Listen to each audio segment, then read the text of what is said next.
ng Espiritu Santo, bless us, O Lord, for all these foods that we are about to receive from Thy bounty through Christ, our Lord.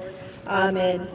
Nawa, bigyan mo si Tatay Digong ng mahabang buhay at sana makauwi. Yun ang aming wish sa kanyang birthday, na sana makauwi na siya sa Pilipinas.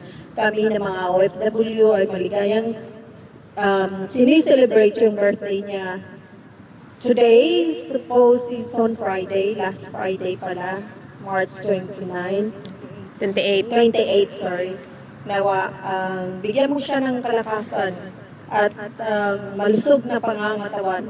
Nawa itong mga foods ay may magbigay ng kalakasan din sa amin na nagsiselebrate sa araw na ito at ang buong mundo na mahal namin si Tatay Digong, kaming mga OFW. Kaya we support and we stand for Duterte's family and especially for Tatay Digong.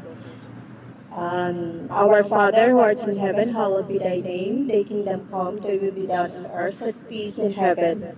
Give us this day our daily bread, and forgive us our trespasses as we forgive those who trespass against us. And lead us not into temptation, but deliver us from evil. Amen. In the name of the Father, and the Son, and the Holy Spirit. Amen. Kainan na! Happy birthday!